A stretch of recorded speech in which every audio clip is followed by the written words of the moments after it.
Well, howdy there, Internet people. It's Bo again.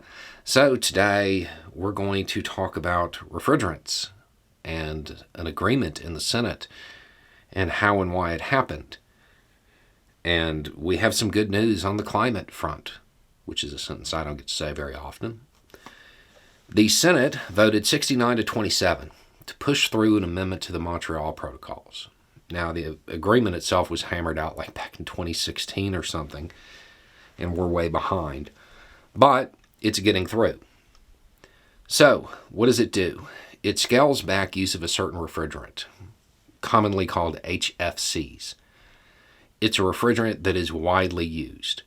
It's kind of a big deal that this is being phased down. I don't want to say phased out, because this amendment theoretically should eliminate about half a degree Celsius of warming over the next 100 years. It's kind of a big deal. It's not phasing it out. It's phasing it down. They have to reduce use of it by 85% over the next 15 years. But here's the interesting thing.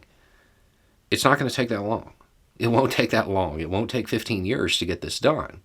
And the reason it won't take 15 years is also the reason it made it through. It's the reason it passed.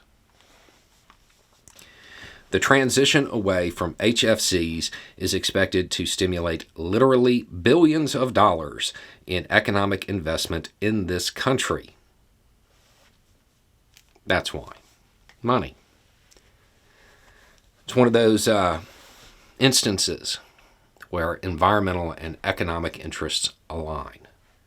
That's why it got through. Make no mistake about it, if there wasn't money on the line, it wouldn't have made it through. But since that money was there to be made, people threw their weight behind it and got the senators to vote in favor of it. That's what happened. Because the U.S. it is already geared up to provide the next generation of refrigerants that are more climate friendly. So they want to finally jump on board and get this moving. Environmentalists and people who are concerned about climate change, especially those who are focused on getting legislation through, take note. Most climate mitigation efforts, there's money in it. Somebody is going to turn a buck. Somebody's going to make cash. We are in a hyper-capitalist society right now, and somebody is going to turn a profit on this, whatever it is. Find out who it is that's going to make money. Find out if their pockets are deep enough on one side to have a senator in the other one. Because this shows that's how you get this stuff through. No, it's not ideal, but it works. This is what happened here. The reason this got through is because industry, business interests, hopped on board because they knew it would make money for them in the long run.